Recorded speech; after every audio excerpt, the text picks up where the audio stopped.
What is good, you guys? We are back with another video, and today I got like a little weird creative idea that I was thinking about.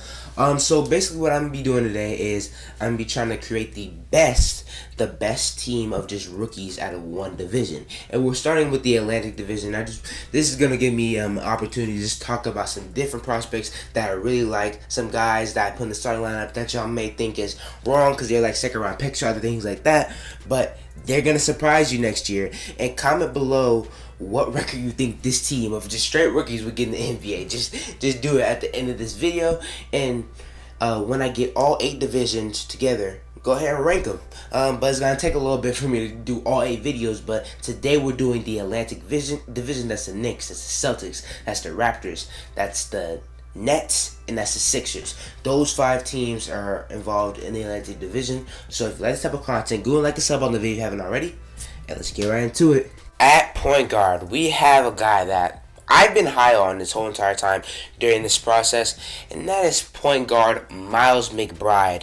I think he's going to get a lot of opportunity next year, and that is the reason why they waived Frank Ntilikina. I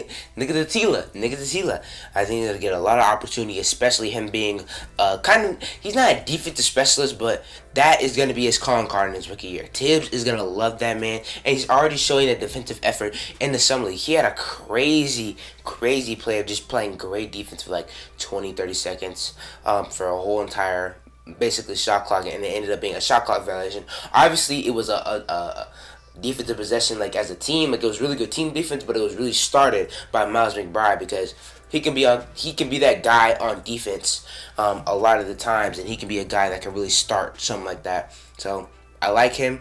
I like that he can play make very well. He can also shoot the ball decently at times, and he did that in the summer league a little bit when I was watching him. So I think he's a really good starting point guard for this squad.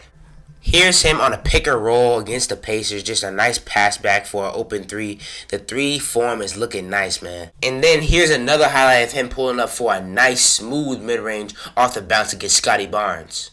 At shooting guard, we have a star of the Summer League. Took that starting spot from whoever it was after the first game he did start for the Brooklyn Nets like that. Cam Thomas, man. Cam Thomas has been that guy for the Brooklyn Nets in the Summer League. A scorer, showing what he's been doing literally his entire life. He averaged, 23, 24 last season for LSU in his freshman season. That's very, very rare. Trae Young type stuff. But a 20-point per game scorer, obviously in high school when he was with Montverde. Before he was with Montverde, he's a pure scorer at heart. He can get to the bucket, mid-range, threes. It's just, that's what he does, and he's a perfect addition to this Atlantic Division rookie squad. And we have a really great backcourt with this because Miles McBride is kind of like a playmaker, defender type guy, and Cam Thomas is literally a pure scorer, which is great for a shooting guard on this team, and that's why I like him. I think he shouldn't have fell to 27.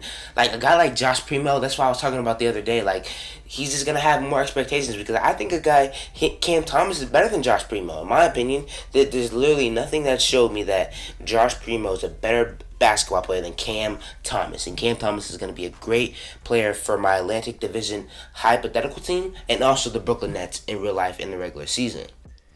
And here's Cam Thomas getting on a switch with Corey Kispert, kind of mixing them a little bit, getting to the floater. That's in his bag, bro. Everything's in his bag for real. And for game, this is what bro does. Loses the ball again on Corey Kispert, brings it back out, looks at the shot clock, 3.1 foot. That don't even make sense. That doesn't make sense, bro. At small forward, I have somebody that's more like a shooting guard type, but I do think we'll be guarding threes at the next level because he's strong. He has a very long wingspan.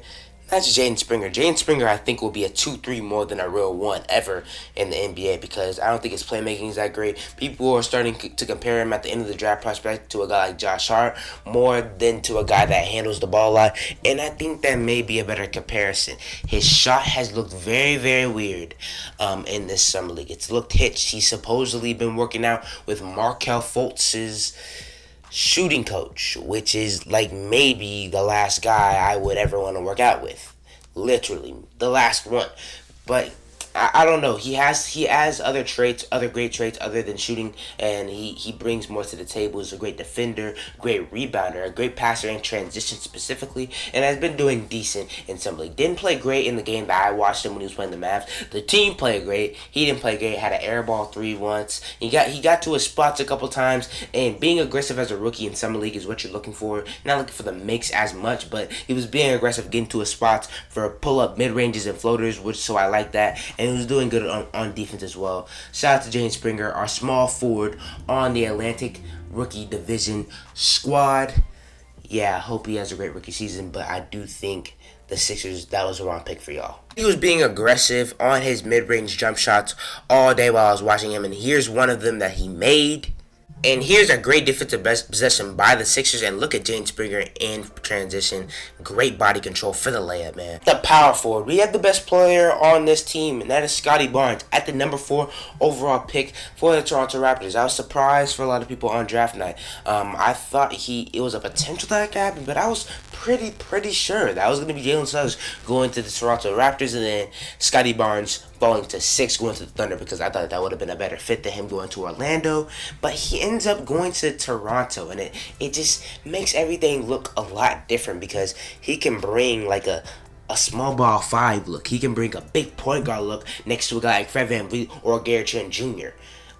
With OG, Pascal, Busher, or Birch. So it's a lot of stuff that he can bring that differentiates this team's ceiling and floor, and I love Scotty Barnes for that. He's been doing very well in summer league, and I'm excited to see him start playing in the regular season. That first game against the Knicks, he was so aggressive. So he was just everything. His arms were like long. Like that entire summer league team for the Toronto Raptors, all their arms just seem like they're dangling like so long. But Scotty Barnes is at the head of that. Great defender, also getting to the basket and hitting a couple mid-range jump shots, and also a 3.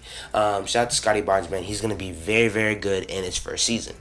Look at this defensive possession, bro, by Scotty Barnes. Just taking the ball from him, getting it to Morgan, and he gets a layup. Great possession. Look at Flynn pushing the ball, pass. One more to Barnes, and he knocks down a 3, man. Top of the key. In that center, this may be a biased pick. I am a University of Texas fan, and the 2 centers that are in question for me is Jericho Sims and Daron Sharp. Daron Sharp was the 29th pick. Jericho Sims was the 58th pick. I think Sims has had a little bit of a better showing in Summer League, but Summer League isn't everything, obviously. But the fan in me is gonna pick Jericho Sims with this pick. He is the most athletic center in a draft by far. One of the most athletic players in this draft. Hits his head on the rim for fun when he dunks, and he's just a fun, very fun player to watch. And it's been really cool to see him develop, coming in as a scrawny kid at Texas. Not the most athletic person on the team at all in his freshman, sophomore year, just becoming this physical specimen now. It's really dope to see. Shout out to Jericho Sims. I think he can have a decent role maybe at the end of next season after being in the G League for a little bit. I was surprised that they re-signed all 3 centers if they were going to get a guy like Jericho Sims. I definitely think he's third-string center material. For now at least, and I think he can be a backup center for a long time with the type of athleticism he has. But shout out to Daron Sharp. He's definitely 6, man. And here's a great block by Jericho Sims on Freddie Gillespie. And here's him on a pick and roll with Emmanuel quickly. Oh my goodness, he tears up Freddie Gillespie. That's crazy.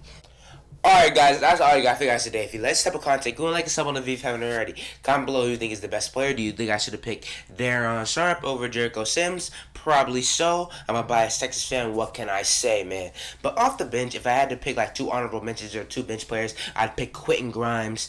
First round pick. I think that was a little bit of a reach, but first round pick for the New York Knicks. Decent shooter. Had a great season with Houston last season. And obviously Daron Sharp from North Carolina, another first round pick for the Brooklyn Nets, man. So if you like this type of content, go and like a sub on the video like I said, and I'll see you guys next time, man.